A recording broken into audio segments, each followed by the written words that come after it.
The glittering chandeliers of Thornfield Hall cast a warm glow across the grand ballroom, illuminating the faces of London's elite as they waltzed across the polished marble floor.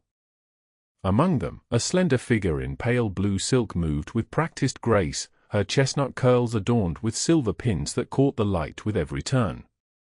Miss Adelaide Northcott kept her smile fixed in place, though it did not reach her eyes.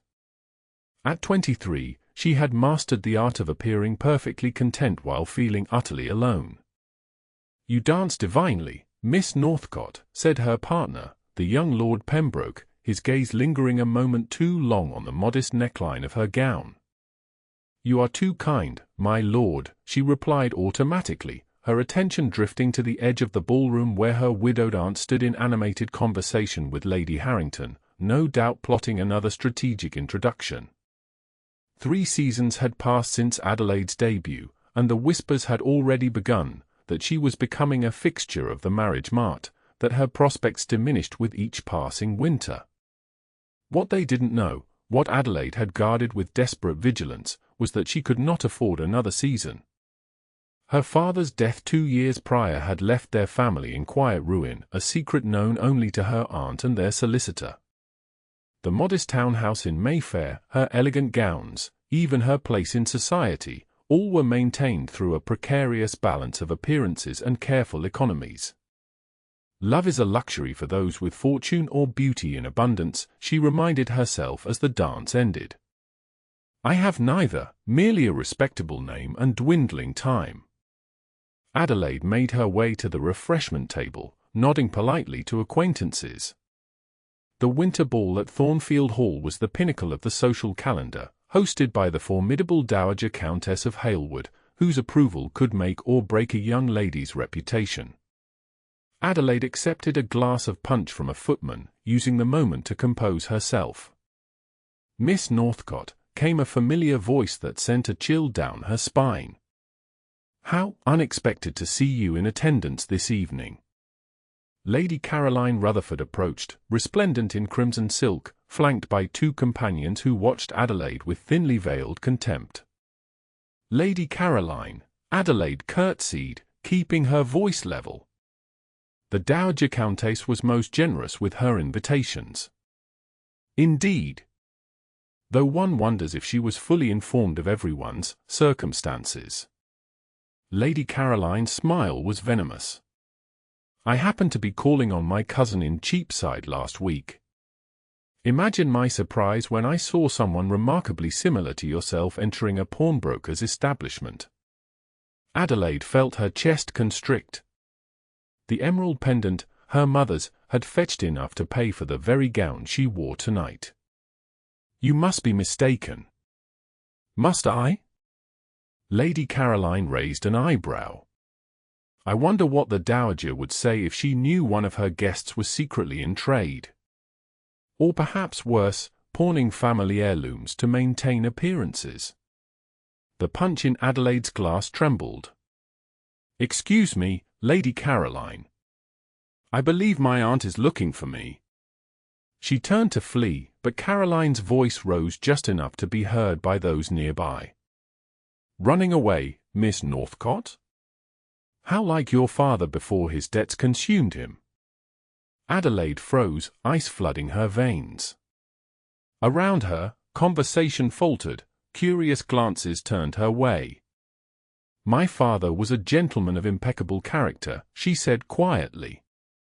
"A gentleman who died owing money to half of London," Caroline replied, her voice carrying clearly in the sudden lull. "Tell me, do you still live in that charming townhouse on Upper Brook Street? I heard it was to be sold to satisfy creditors." The whispers began immediately, rippling outward like stones cast in still water. Adelaide stood paralyzed, watching as her carefully constructed world began to crumble. From across the room, her aunt's horrified expression confirmed what Adelaide already knew: the secret was out. "Perhaps you'd care to explain how you've maintained your lifestyle, Miss Northcott?" Caroline pressed, her audience growing. "Some have wondered if you've found alternative means of support." The implication hung in the air, damning in its ambiguity. A hot flush of shame crawled up Adelaide's neck as laughter trickled through the crowd. "That's quite enough." The deep voice cut through the ballroom like a blade. The crowd parted as Edward Huntington, the Duke of Evermore, approached with measured steps. Tall and imposing in immaculate evening wear, his severe features and penetrating grey eyes had earned him the nickname the Frost Duke among society. Known for his reclusiveness following his return from the continent 3 years ago, his presence at the ball had already caused a sensation. Now, as he stopped beside Adelaide, the whispers intensified. "Your Grace," Caroline curtsied deeply, her confidence faltering. "I was merely demonstrating a remarkable absence of both tact and decency," the Duke finished coolly. "A disappointing display, Lady Caroline." His gaze swept the gathered onlookers, who suddenly found great interest in their champagne or the ceiling's ornate plasterwork. Only then did he turn to Adelaide, whose complexion had gone from flushed to deathly pale. "Miss Northcott, I believe you promised me the next dance." He extended his hand, an unmistakable command disguised as invitation. Adelaide stared at the offered hand, mortification and confusion warring within her. She had never been introduced to the Duke, let alone promised him a dance. Yet to refuse him now, before all of society. Yes, of course, Your Grace," she managed, placing her trembling fingers in his. His hand was warm, unexpectedly so for a man known as the Frost Duke. As he led her toward the dance floor, Adelaide felt dozens of eyes boring into her back. The orchestra struck up a waltz, and the Duke drew her into the proper form, maintaining a respectable distance while still close enough for private conversation. "Breathe, Miss Northcott," he instructed quietly. "Your audience awaits a spectacle. Disappoint them." Adelaide forced air into her lungs, straightening her posture. "Why are you doing this, Your Grace?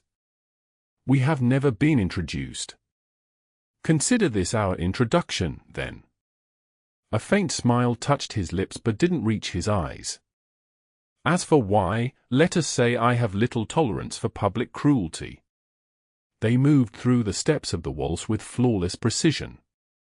The Duke of Evermore was an excellent dancer, guiding her with subtle pressure, his gaze never leaving her face. Lady Caroline's accusations, Adelaide began, "are of no interest to me," he interrupted. "London thrives on scandal, Miss Northcott. Today it is you, tomorrow it will be someone else." The casual dismissal stung.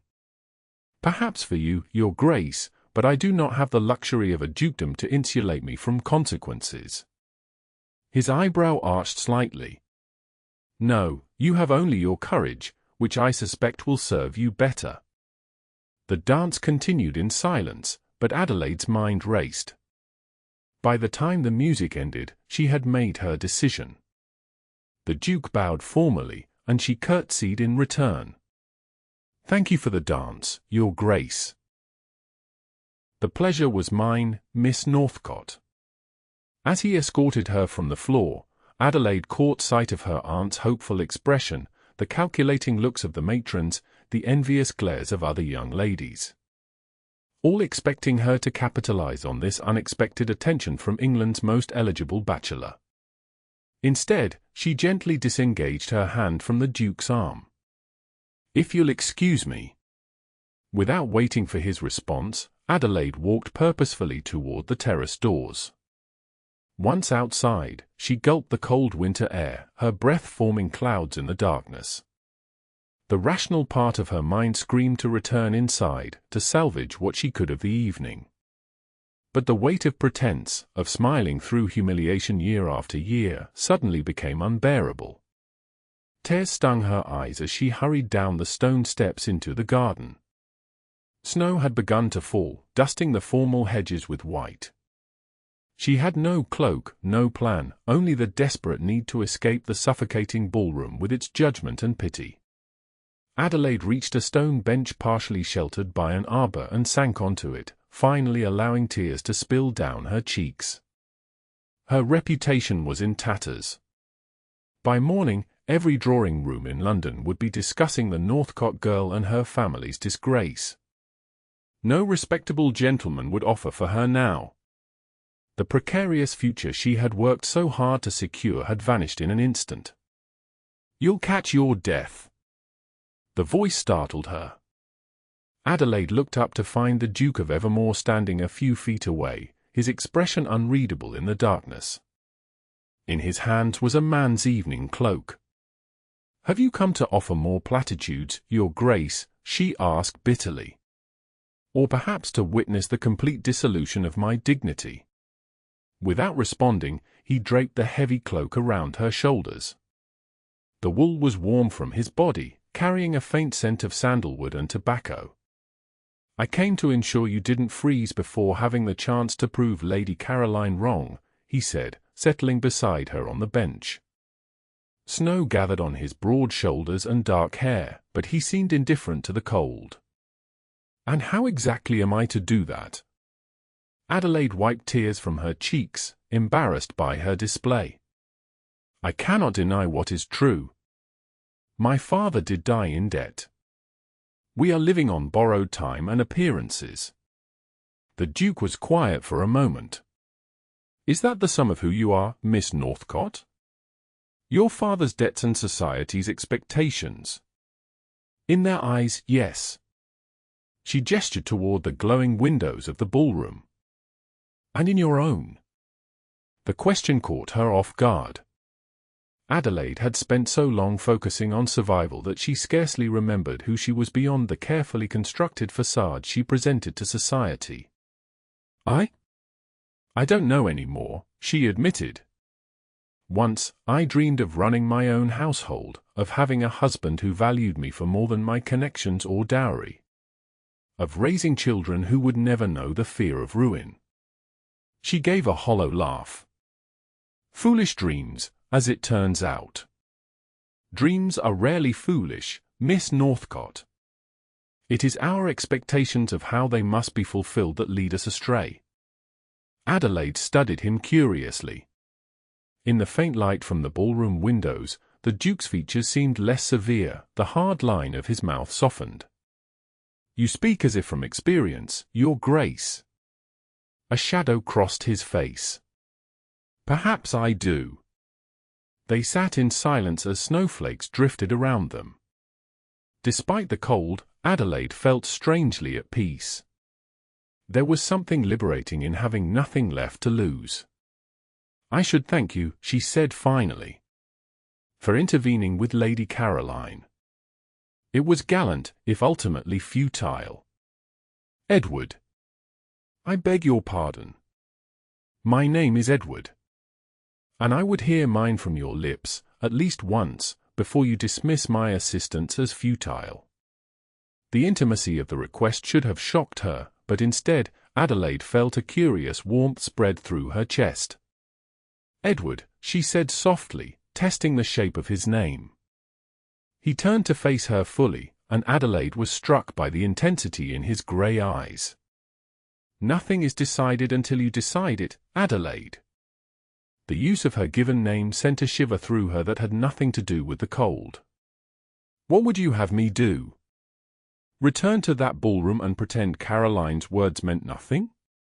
Face their whispers and judgment night after night until some gentleman desperate enough for a wife overlooks my family's disgrace?"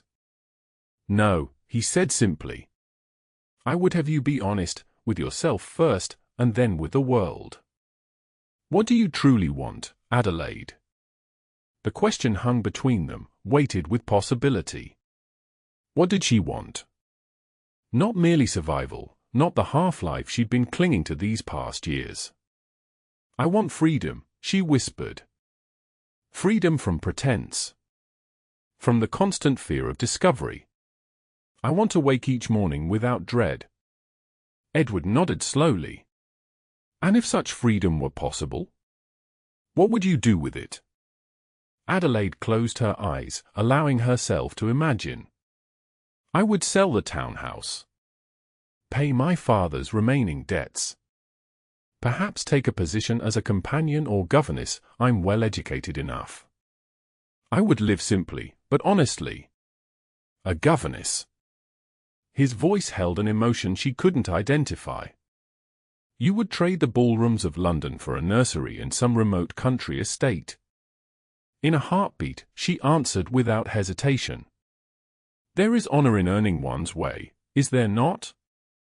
More than in this endless charade. For the first time, Edward Huntington smiled, a true smile that transformed his austere features and lit his eyes with warmth. There speaks the woman beneath the mask. Adelaide found herself smiling in return, despite the tears still drying on her cheeks. A woman with few prospects and little hope. I wouldn't say that. He rose from the bench and extended his hand to her. Come. It's growing colder, and we have much to discuss. Adelaide hesitated. I cannot return to the ballroom. Nor would I ask you to. My carriage awaits at the front drive. Allow me to escort you home. Every rule of propriety demanded she refuse. To leave the ball unchaperoned, in the company of a bachelor, even one as prestigious as the Duke of Evermore, would complete her social ruin. Yet Adelaide found herself placing her hand in his. My aunt will be informed that you were overcome by the heat and that I personally ensured your safe return home. His expression softened. I am not in the habit of compromising young ladies' reputations, Miss Northcott, despite what appearances might suggest at present. As they walked through the snow-covered garden, Adelaide clutched his cloak around her shoulders. May I ask you something, Your Grace, Edward? He inclined his head. Why did you follow me? The truth, if you please. Edward was silent for several steps. 3 years ago, I stood where you did tonight. The object of speculation, whispers, judgment. The circumstances were different, but the isolation, that was the same. His jaw tightened. No one followed me into the darkness. The admission hung in the air between them, revealing more of the man than perhaps he had intended. Adelaide's heart constricted with unexpected empathy. What happened? If I may ask. Another time, perhaps. They had reached the front of the house where a sleek black carriage waited, the Huntington crest emblazoned on its door. For now, let us see you safely home. Edward handed her into the carriage, then gave instructions to the driver before joining her inside. As they pulled away from Thornfield Hall, Adelaide felt a curious mixture of dread and relief. Whatever came next, whatever consequences awaited, at least the pretense was over. Upper Brook Street, I believe? Edward asked. Adelaide nodded, suddenly acutely aware of their proximity in the confined space of the carriage. Yes. Though I don't know how much longer it will remain our address.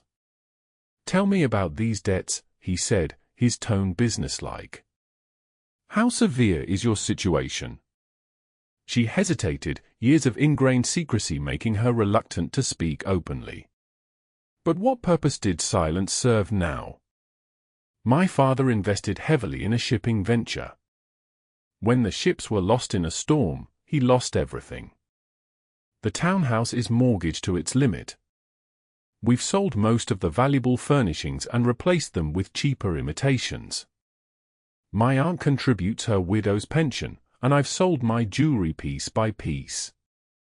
Adelaide stared at her gloved hands. We have perhaps 3 months before we must sell the house. Edward absorbed this information with a thoughtful expression. And you've managed to keep this hidden for 2 years. We had to, she said simply. My aunt is the sister of my late mother. She has no one else. And Adelaide faltered. I was not prepared to face the consequences of financial ruin. Few are, he said quietly. Yet you've shown remarkable resilience. The carriage turned onto Upper Brook Street, and Adelaide felt the familiar knot form in her stomach at the sight of the townhouse, once her beloved home, now a symbol of her precarious existence. "I have a proposition for you, Miss Northcott." Adelaide tensed. She had heard such words before, from men who perceived her vulnerability as an opportunity.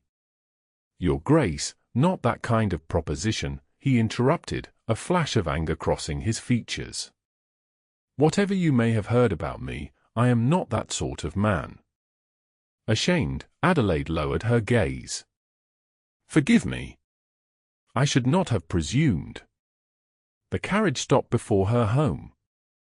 Edward studied her face in the dim light from the street lamps. "I require a companion for my ward, my sister's child. The girl is 10 years old, intelligent but willful. Her previous governess left under difficult circumstances last month." Adelaide stared at him, comprehension dawning slowly. "You're offering me a position?" "I'm offering you the freedom you said you wanted," he corrected. "Evermore Park is in Derbyshire. Remote enough to escape London gossip, yet close enough to civilization that you needn't feel exiled. The position includes comfortable accommodations, a generous salary, and the chance to begin anew."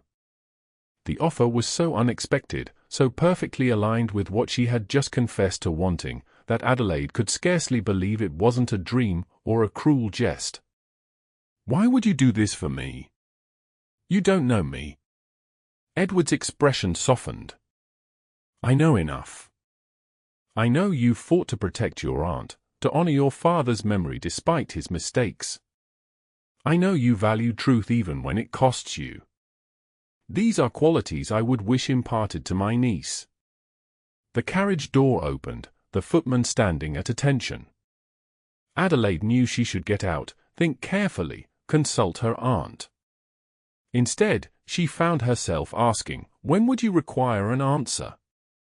"I leave for Derbyshire in 2 days' time."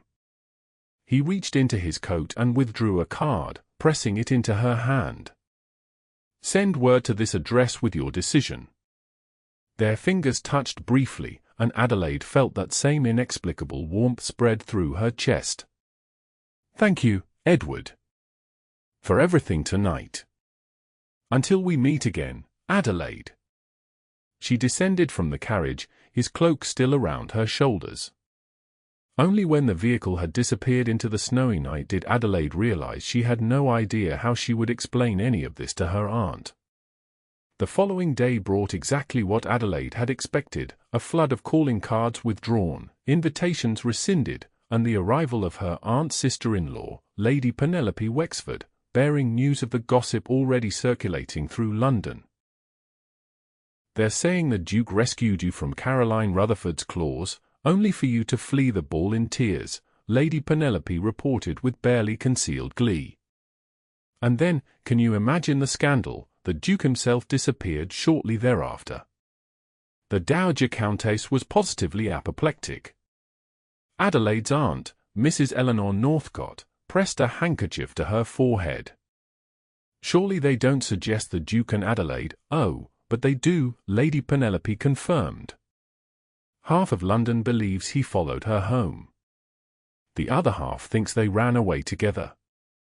Either way, my dear Eleanor, your niece's reputation is beyond salvation." Adelaide, seated by the window, watched snowflakes drift past the glass. She should have felt devastation, panic, or at the very least, indignation. Instead, she felt a strange sense of liberation. The worst had happened, and yet here she was, still breathing, still thinking, still possessing options she hadn't dreamed possible 24 hours ago. "What do you plan to do now, Adelaide?" Lady Penelope asked. "You can hardly show your face in society again." Adelaide turned from the window. "Actually, I've received an offer of employment. As a governess." The ensuing outcry was precisely as she had anticipated. Her aunt wept. Lady Penelope pronounced it the final disgrace of the Northcott name. Questions were hurled like darts, Who would employ her? How had this arrangement been made? Did she understand what people would say? The Duke of Evermore has offered me a position teaching his niece, Adelaide said when the commotion subsided. I intend to accept. Silence fell over the drawing room. Then Lady Penelope began to laugh, a high, nervous sound. Oh, my dear girl. If you think becoming the Duke's governess will restore your reputation, Penelope. Eleanor gasped. Adelaide would never. I care nothing for restoration, Adelaide interrupted firmly. My reputation is already in tatters. What I care about is honesty, independence, and paying father's remaining debts. She stood, smoothing the skirts of her day dress, one of her shabbier garments, no longer needing to keep up appearances. Aunt Eleanor, I've calculated that selling the townhouse will cover what we still owe, with enough remaining to secure modest lodgings for you. Lady Penelope has often expressed a desire for your companionship at her country estate. Perhaps now would be an opportune time to accept her invitation. Her aunt stared at her as if she'd grown a second head. Adelaide, you cannot be serious. To become a servant, a governess, Adelaide corrected gently. An educated woman performing honorable work. Is that truly worse than continuing this charade until we're forced into penury? Eleanor's shoulders sagged in defeat. When would you leave? Tomorrow. The Duke returns to Derbyshire the day after. Lady Penelope rose with a rustle of expensive silk. Well, I shall take my leave before this madness infects me as well. Eleanor, when you come to your senses, my invitation stands. She paused at the door. Though I must say, Adelaide, the Duke of Evermore, of all the men in London, you've managed to entangle yourself with the one whose secrets rival your own. After her departure, Eleanor turned to Adelaide with tears in her eyes. What secrets could she mean? Adelaide shook her head. I don't know. But whatever they are, they cannot be worse than living a lie. Later that evening, Adelaide penned a brief note to the address Edward had provided, accepting his offer. As she watched the footman carry it away, she wondered what awaited her at Evermore Park, and why the thought of seeing Edward again filled her with such inexplicable anticipation. Evermore Park loomed against the grey December sky, its Gothic spires and weathered stone façade more reminiscent of a medieval fortress than a ducal residence. As the carriage approached through an avenue of bare-branched oaks, Adelaide felt a flutter of apprehension. The journey from London had taken 2 days, during which she had travelled in the Duke's private coach, a luxury he had insisted upon, though he himself had ridden ahead on horseback. Now, as the carriage drew to a halt before imposing oak doors, Adelaide straightened her bonnet and smoothed her grey travelling dress. She had sold her fine gowns, keeping only practical attire suitable for a governess. The last of her mother's jewellery had gone to pay outstanding debts, with the remainder set aside for her aunt's comfort. The door opened, and a footman helped her descend. Adelaide was immediately struck by the biting cold of the Derbyshire winter, so much harsher than London's damp chill. Miss Northcott. The Duke of Evermore stood at the top of the stone steps, his tall figure silhouetted against the grand entrance. Gone was the immaculate evening attire, replaced by country gentleman's clothing that somehow suited him better, a dark riding coat, buff breeches, and tall boots that spoke of a man more at home on his estates than in London's ballrooms. Your Grace. Adelaide curtsied, suddenly uncertain of their relationship. In the shadowed carriage, with scandal swirling around them, it had been easy to speak as Edward and Adelaide. Here, amid the formality of his ancestral home, the distance between their stations seemed vast once more. Welcome to Evermore. He descended the steps, his expression warming slightly. I trust your journey was comfortable. Quite, thank you. The coach was most luxurious. She glanced up at the imposing structure. Your home is magnificent. A shadow crossed his face. It is grand, certainly. Whether it is a home remains to be seen. He offered his arm. Come. Mrs. Winters, the housekeeper, will show you to your rooms. Once you've rested, I'll introduce you to Julia, my niece. Adelaide placed her hand on his arm, acutely aware of the strength beneath the fine wool of his coat.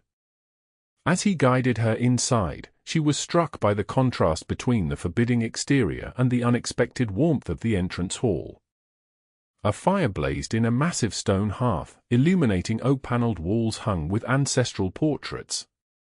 A stout woman in a black dress and crisp white apron approached, her kindly face creased in a welcoming smile. Miss Northcott, welcome to Evermore. I'm Mrs. Winters, the housekeeper. Edward released Adelaide's arm. Mrs. Winters will see to your comfort. I have estate business to attend to, but we shall meet for dinner at 7.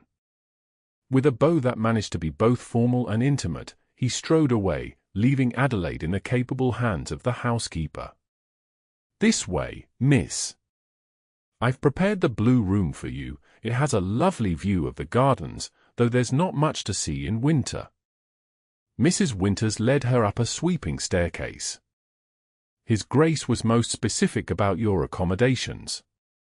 Said you were to have the family guest wing, not the governess quarters. Adelaide felt a blush rise to her cheeks. That's very kind, but I wouldn't wish to presume. Nonsense. Mrs. Winters waved away her protest. His Grace's word is law at Evermore, and a good thing too. The East Wing hasn't been properly heated in years. Not since the late Duchess passed, God rest her soul.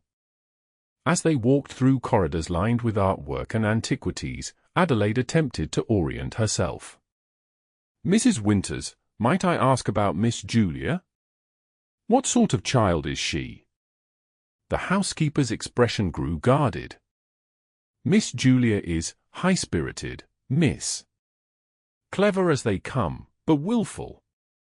Lost her mother young, poor lamb, and her father, the Duke's brother-in-law, well, he's not been in her life.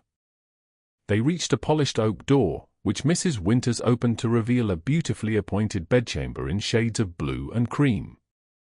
A fire crackled in the grate, and afternoon light streamed through tall windows overlooking snow-covered formal gardens. This is lovely, Adelaide breathed.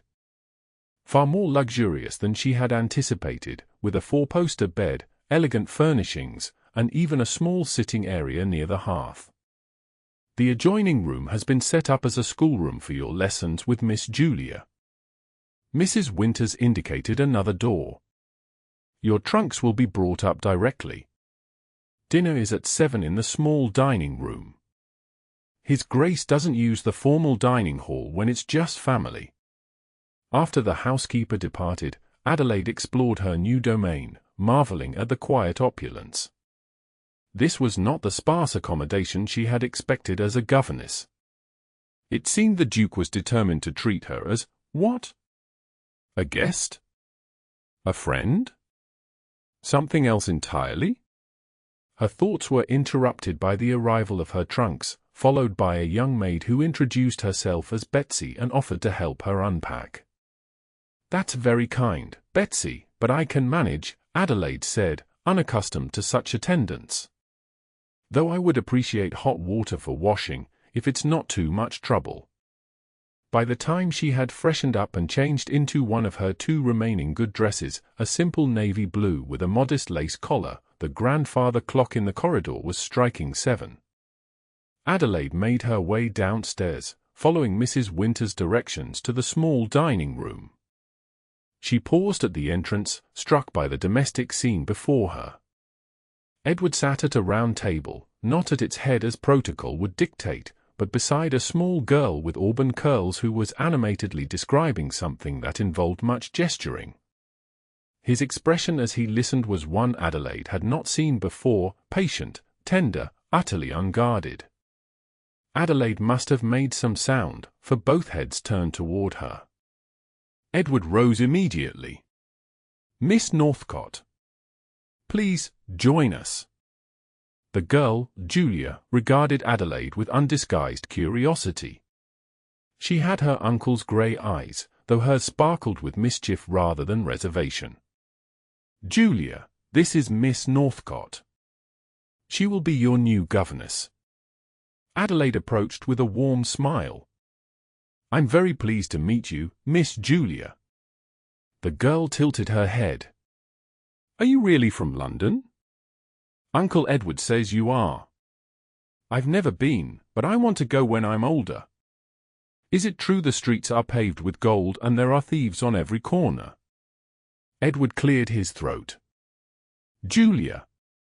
Well, that's what Mr. Thackeray's novel said, the girl defended. Adelaide laughed, charmed by her directness. London streets are unfortunately just cobblestones, and while there are thieves, they're not quite so abundant. But there are wonderful things too, museums full of treasures, parks where children sail boats in summer, and shops with toys and books from around the world. Julia's eyes widened. Will you tell me about them? Miss Hargrove never talked about anything interesting. I'd be delighted to, Adelaide said, taking the seat a footman held out for her. And perhaps you can tell me about Evermore. It seems a fascinating place. Dinner passed pleasantly, with Julia dominating the conversation and Edward interjecting occasionally. Adelaide observed their interaction with interest. It was clear the Duke adored his niece, though he maintained a certain reserve that the child seemed determined to breach at every opportunity. When the meal concluded, Edward suggested Julia might show Adelaide the library before retiring.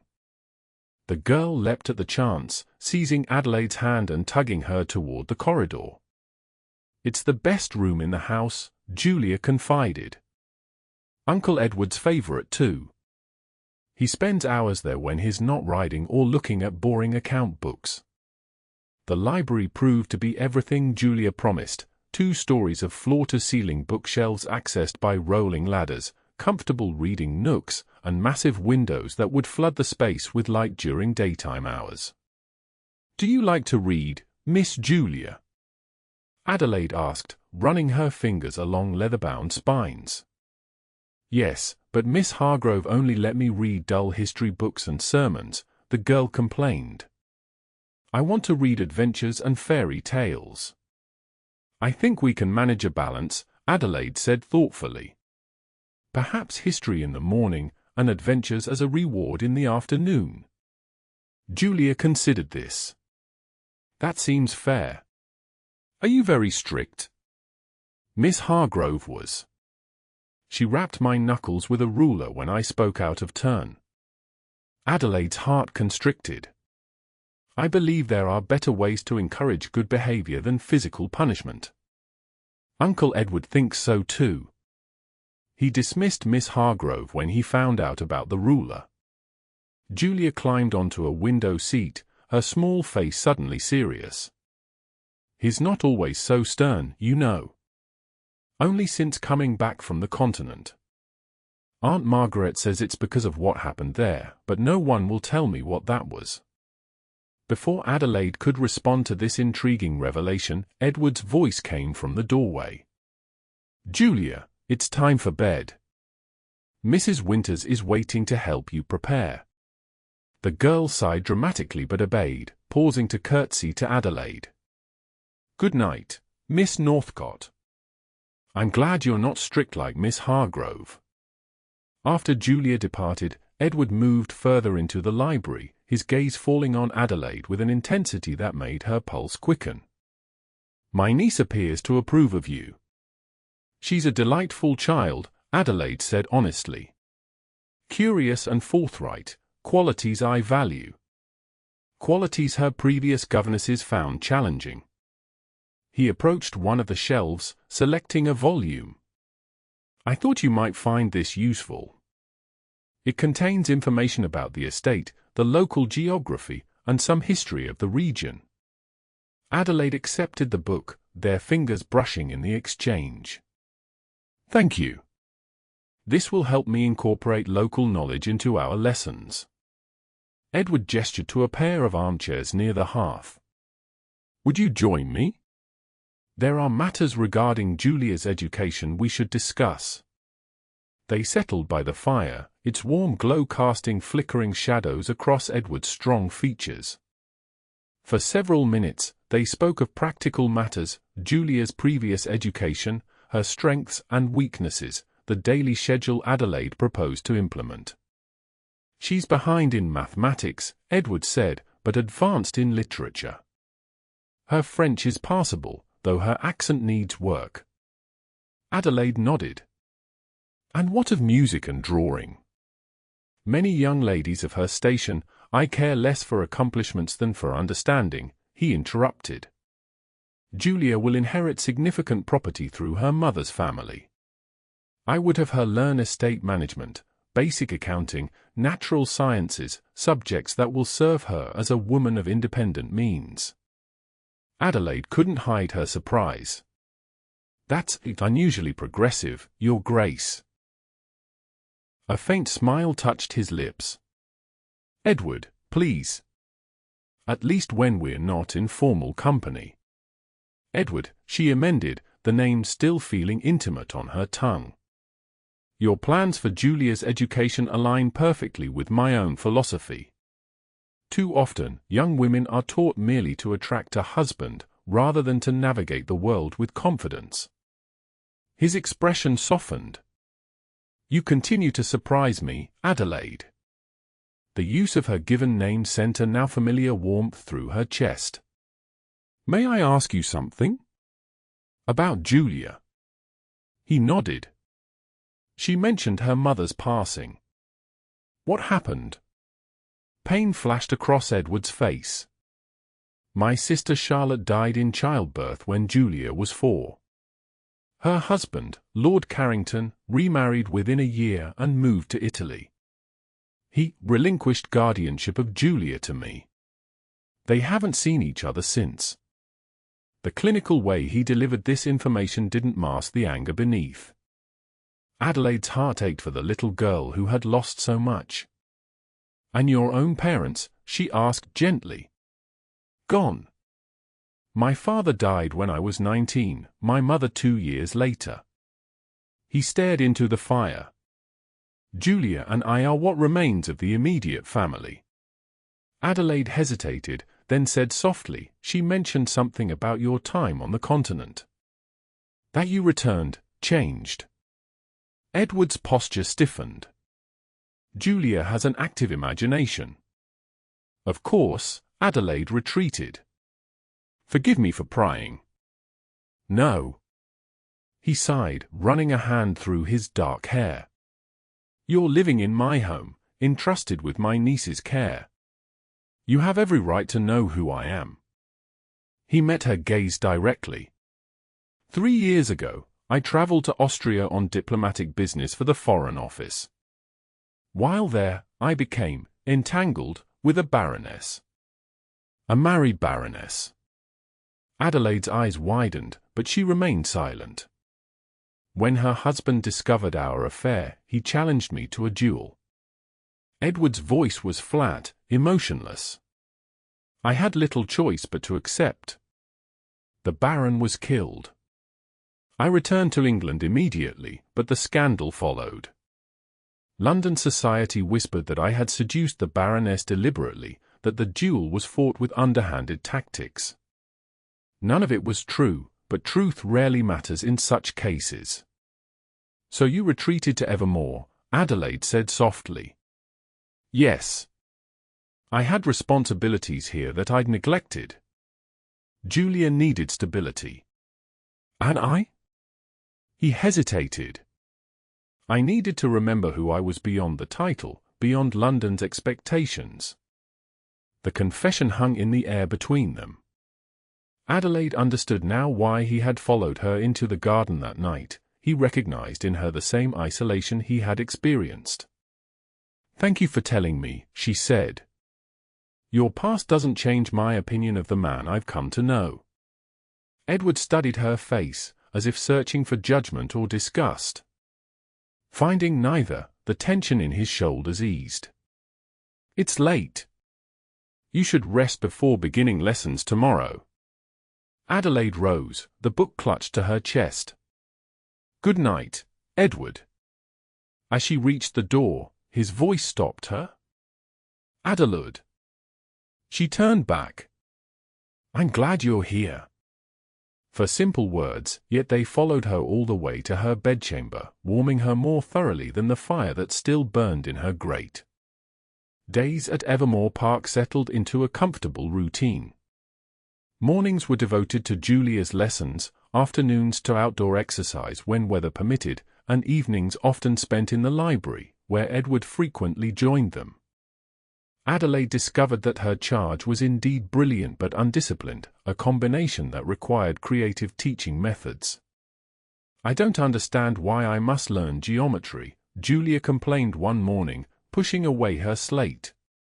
When will I ever need to calculate the area of a triangle?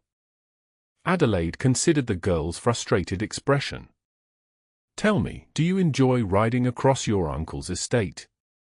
Julia's face brightened. Oh yes. Especially to the north fields where the wildflowers grow in summer. And how many acres do you suppose those fields contain? The girl frowned. I don't know.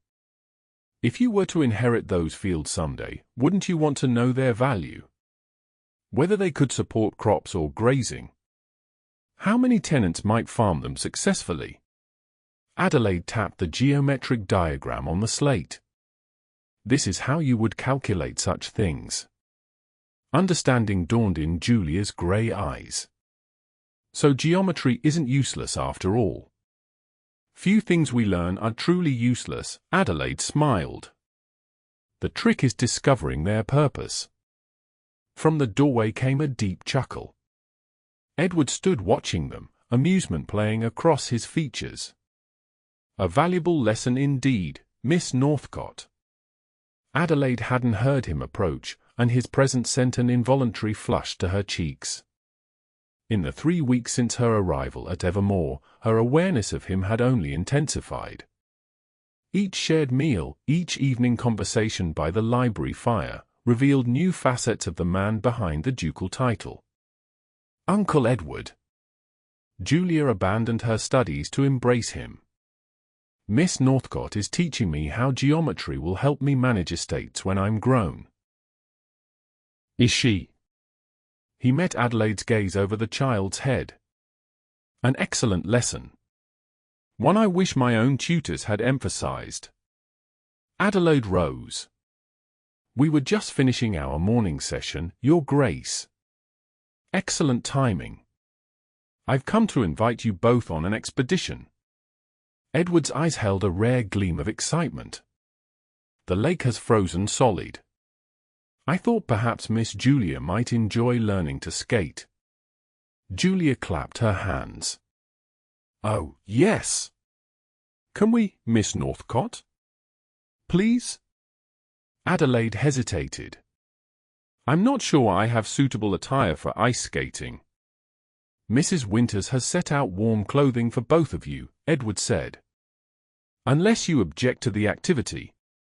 The hope in both their faces made refusal impossible. I haven't skated since I was a girl, but I'd be delighted to try again. An hour later, bundled in a borrowed wool cloak and fur-lined boots, Adelaide stood at the edge of the frozen lake while Edward knelt before Julia, securing metal blades to the soles of her boots. There, he said, rising. Now, take my hands and we'll practice standing first. Adelaide watched as he guided his niece onto the ice, patiently supporting her as she wobbled and giggled. The scene tugged at something deep within her, a yearning for the family she had lost, for the future family she had once dreamed of having. Your turn, Miss Northcott. Julia called, now gliding tentatively while holding her uncle's hand. Edward skated to the edge where Adelaide waited. May I? He gestured to her boots. She nodded, strangely breathless as he knelt before her, his deft fingers attaching the skates.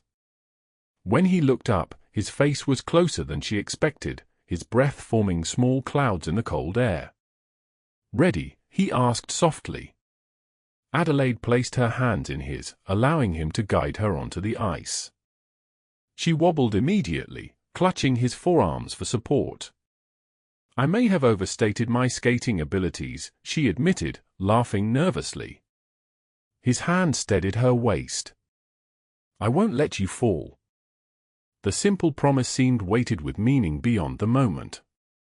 Adelaide met his gaze, struck by the warmth in eyes she had once thought cold. "Uncle Edward." "Watch me," Julia called, breaking the spell as she demonstrated a cautious glide. For the next hour, they laughed and skated and fell, even Edward once, when Julia collided with his legs. Adelaide couldn't remember when she had last felt so carefree, so unburdened by expectations and pretense. As the winter sun began its early descent, Edward called an end to their expedition. "The temperature drops quickly at dusk," he explained. "And I believe Mrs. Winters mentioned hot chocolate waiting in the library." Julia raced ahead on the path back to the house, eager for the promised treat. Adelaide walked more sedately beside Edward, her cheeks flushed from cold and exertion. "Thank you," she said. "That was wonderful." He glanced down at her. "You're good with her." "Better than I expected." "Because of my background?" Adelaide asked, unable to keep a hint of defensiveness from her tone. "No," he replied thoughtfully. "Because of your circumstances. Many in your position might resent caring for another's child while your own dreams of family were disrupted." The observation was uncomfortably perceptive. Adelaide stared at the snow-covered path. "I've always loved children. And Julia, she makes it easy to care for her." "She does," he agreed. "Though not everyone sees past her spirited nature to the gentle heart beneath." They walked in companionable silence until reaching the house. As they removed their cloaks in the entrance hall, Edward said, "I've been meaning to ask, have you written to your aunt? Is she settled?" Adelaide nodded. "She's staying with Lady Penelope for now. The townhouse sold more quickly than we anticipated, and at a better price. All Father's remaining debts are settled. You must feel relieved." "I do." She met his gaze steadily. "I'm grateful every day for the opportunity you've given me." Something shifted in Edward's expression. "Adelaide, Uncle Edward." "Miss Northcott." "The chocolate is getting cold," Julia called from the library doorway. The moment broken, Edward offered Adelaide a rueful smile. "Shall we?" That evening, after Julia had been put to bed, Adelaide returned to the library to retrieve a book she had left there. She was surprised to find Edward seated at his desk, a glass of amber liquid at his elbow as he reviewed correspondence. "Forgive me, I didn't mean to disturb you," she said, turning to leave. "Stay." The word was soft but unmistakably a request, not a command. "Please." Adelaide hesitated, then moved toward one of the armchairs by the fire. "You work late." "Estate business never ends." He set down his pen and rose, bringing his glass with him to sit in the chair opposite hers. "My steward has written with concerns about the North Tenant farms. The roofs need repair before spring. Will you undertake the expense?" she asked, genuinely interested. Edward looked surprised by the question. "Of course. The tenant's welfare is my responsibility." "Not all landlords see it that way," Adelaide observed. "No," he agreed, taking a sip from his glass. "But my father taught me that true nobility lies in how one treats those who depend on you, not in how many bow to your title." Adelaide smiled. "A wise philosophy. One I've seen you practice with Julia. And with you." His gaze was intent, searching. "You've been more than generous," she said carefully. Though I am your employee, you've treated me as a guest. Edward set his glass aside. Is that all you believe yourself to be here, Adelaide? An employee? The question hung between them, fraught with implications. Adelaide's heart began to race. What else could I be? A governess holds a precarious position, neither family nor servant, but something in between. And if I told you I've come to see you as neither? He leaned forward, firelight highlighting the planes of his face. If I told you these weeks with you have brought more light to Evermore than it's known in years? Adelaide's breath caught. Edward, I know it's too soon, he continued, his voice low and urgent. I know your life has been upended, that you came here seeking independence, not entanglement. But I would be dishonest if I didn't acknowledge what I feel when you're near. And what is that? She whispered. Hope, he answered simply. For the first time in 3 years, hope. The confession struck Adelaide like a physical blow. She rose, pacing to the window where darkness pressed against the glass. You can't mean that. It's been only weeks. You barely know me. Edward followed, standing close enough that she could feel his warmth, though he didn't touch her. I know you're intelligent and kind. I know you see Julia for who she is, not merely as the Duke's ward. I know you faced London's cruelty with more courage than I managed when the same befell me. He turned her gently to face him. And I know that when you smile, truly smile, not the polite mask you wore in society, it reaches your eyes in a way that makes my heart forget its old wounds. Adelaide stared up at him, torn between joy and fear. This cannot be. I have nothing to offer a duke. No dowry, no connections, not even an unblemished reputation. I don't want a dowry or connections, he said fiercely. I had those in the marriage my parents arranged before I left for the continent. A perfect match on paper that left me feeling more alone than when I had no one. This revelation startled her. You were engaged. Briefly. Lady Emmeline Worthington, beautiful, accomplished, impeccably connected. And entirely uninterested in anything beyond the title she would gain. His jaw tightened. When the scandal broke about the duel, she severed our engagement immediately.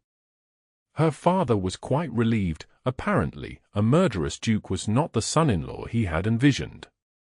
Adelaide's heart constricted. I'm sorry. Don't be. It was a fortunate escape for us both. His expression softened. Adelaide, I'm not proposing marriage.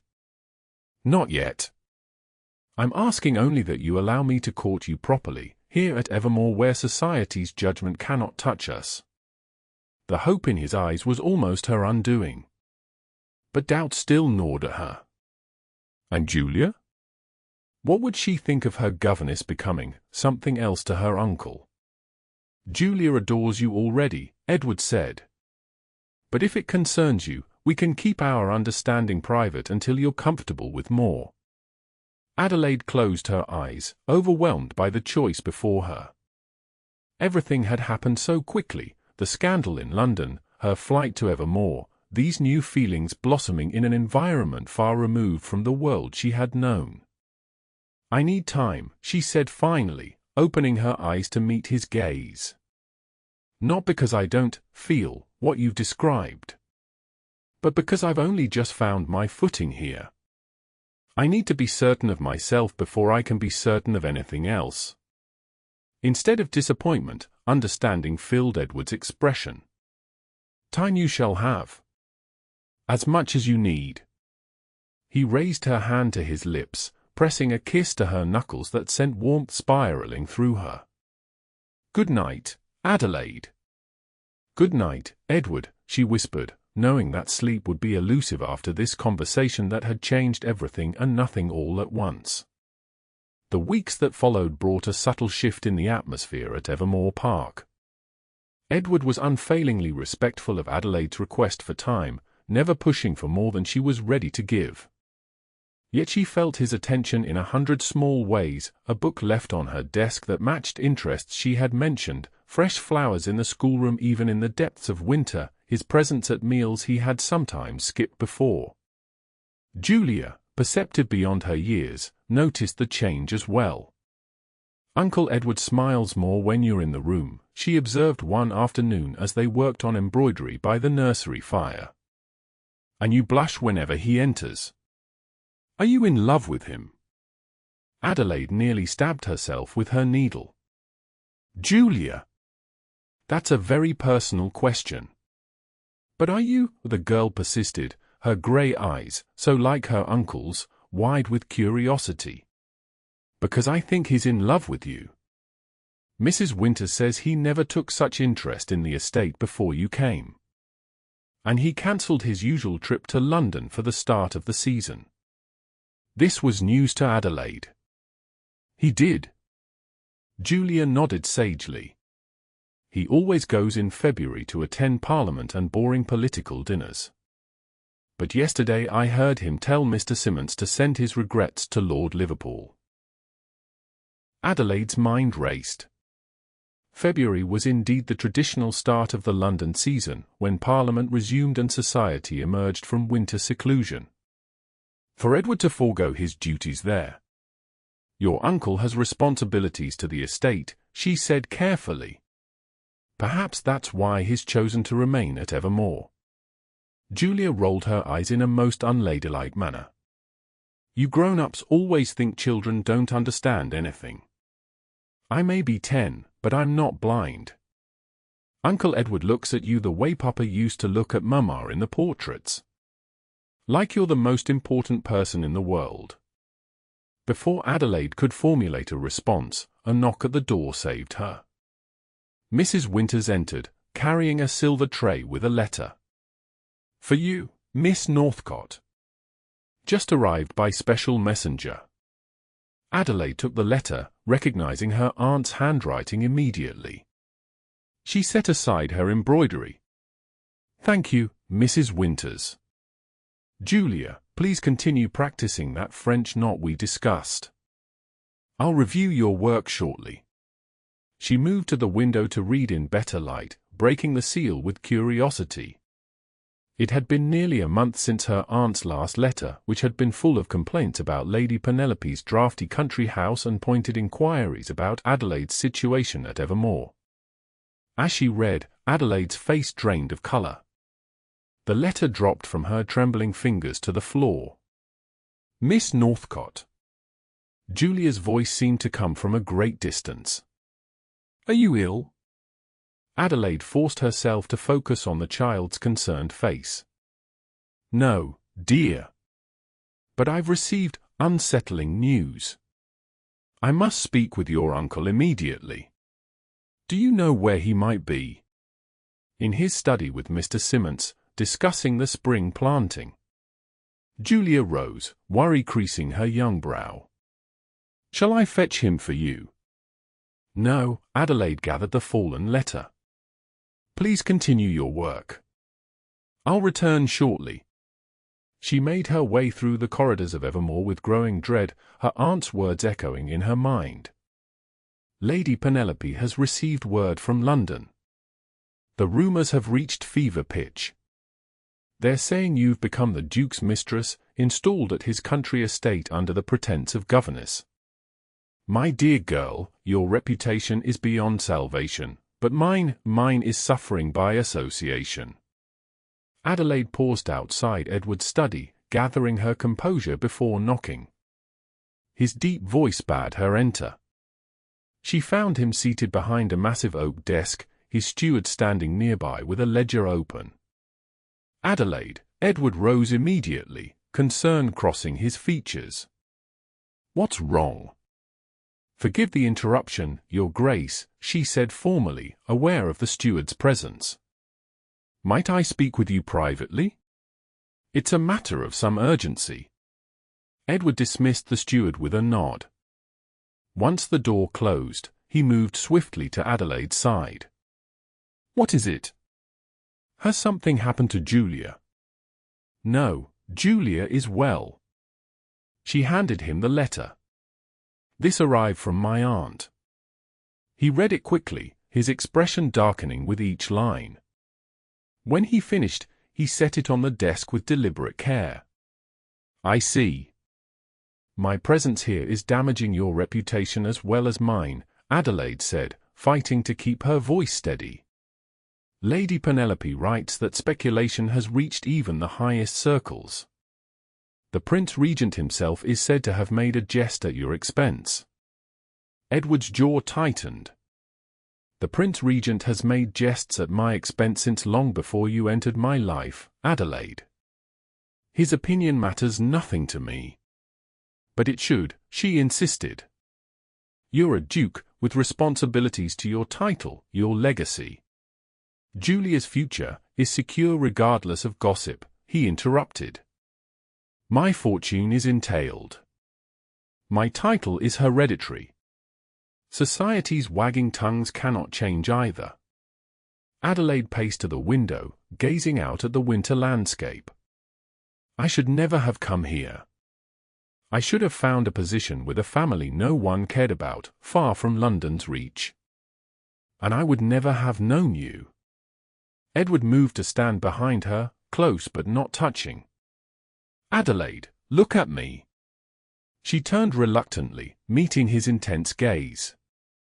When I found you in that garden at Thornfield Hall, you were fleeing the very judgment that now follows you here, he said softly.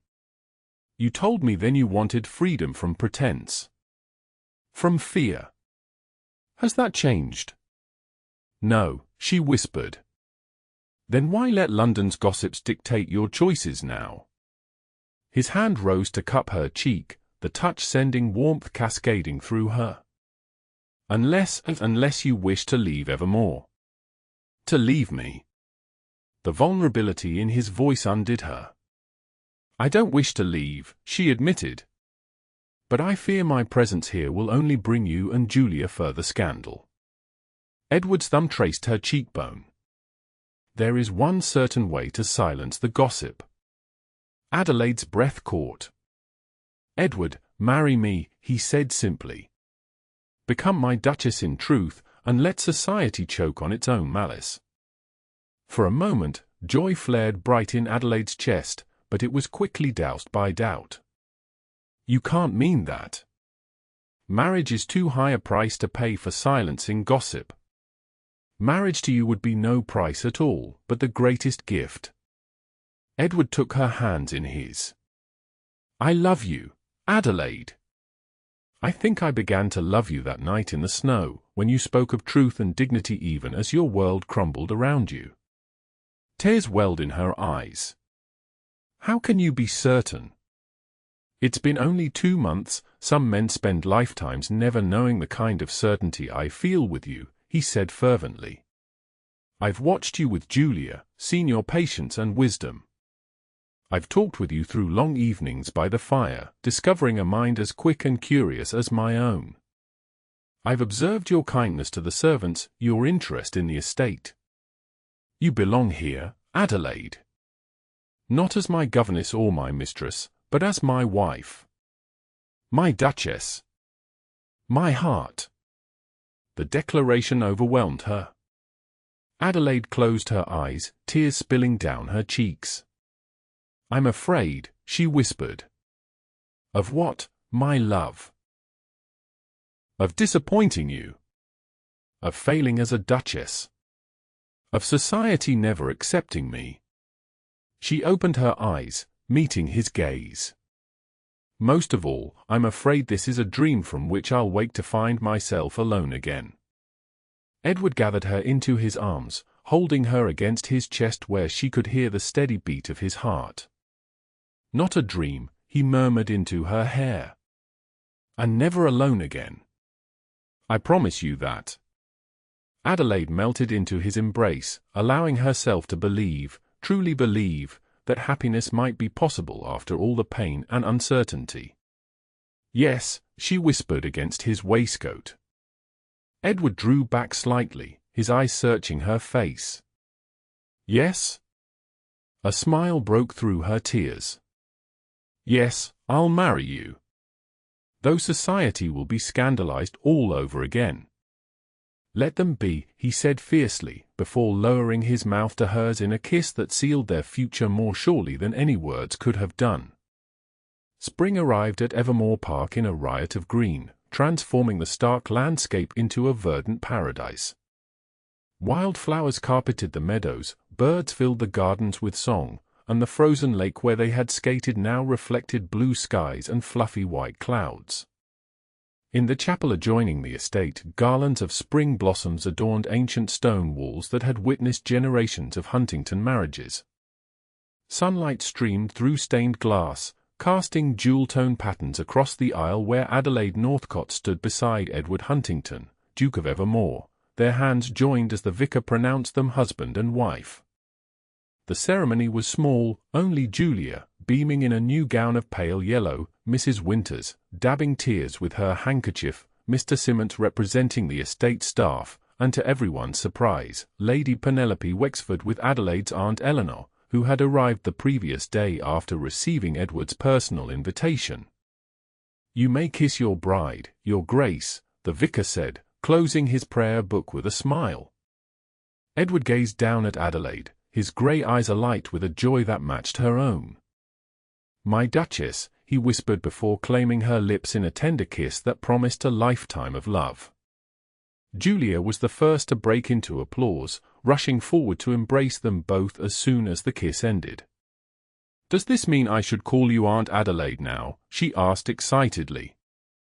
Adelaide laughed, kneeling to the child's level. "You may call me whatever makes you happiest, dear one." "I'm happiest calling you family," Julia declared, throwing her arms around Adelaide's neck. Over the girl's shoulder, Adelaide met Edward's gaze, seeing in it the same wonder she felt, that after so much loss and hardship, they had found not just love but a family to call their own. Later, as they shared a wedding breakfast in the sun-drenched conservatory, Eleanor Northcott approached the couple. Her expression, which had been wary upon arrival, had softened considerably after witnessing the ceremony. "Your Grace," she curtsied to Edward before turning to Adelaide. "My dear girl. I must confess I came prepared to disapprove." Lady Penelope's reports of the situation seemed irregular, to say the least. "And now, Aunt?" Adelaide asked, her hand resting securely in the crook of Edward's arm. Eleanor smiled tentatively. "Now I see what Lady Penelope could not. Love. True love, not the convenient matches I once hoped you'd make." She glanced at Edward. "Your Grace, I misjudged your intentions. For that, I apologize." "No apology necessary, Mrs. Northcott," Edward replied warmly. "Your concern for Adelaide speaks to your love for her, which is something we share." "Indeed." Eleanor's eyes glistened. "Though I wonder, what will society say?" "The scandal when you return to London will be considerable," Edward finished with a smile. "And entirely worth weathering together." Adelaide squeezed his arm gratefully. "Besides, Aunt, we've decided not to return to London until autumn. By then, some new scandal will have captured society's attention. And if not," Edward added, "we shall simply have to remind them why the Duke and Duchess of Evermore are worth their consideration beyond mere gossip." As the day progressed into evening, guests departed and the household settled into a new normal. Adelaide found herself in the library, their library now, standing before the window where she had once received her aunt's alarming letter. Edward's arms encircled her from behind, drawing her against his chest. "Happy, my love." She turned in his embrace, raising a hand to trace the beloved contours of his face. "Beyond anything I could have imagined that night you followed me into the garden." "I followed you into darkness," he murmured, pressing a kiss to her forehead. "And found my way back to light."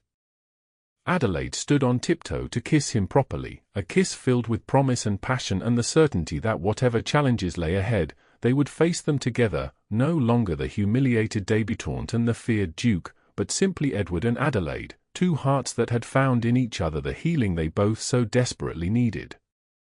Outside, twilight settled over Evermore Park, stars appearing one by one in the darkening sky.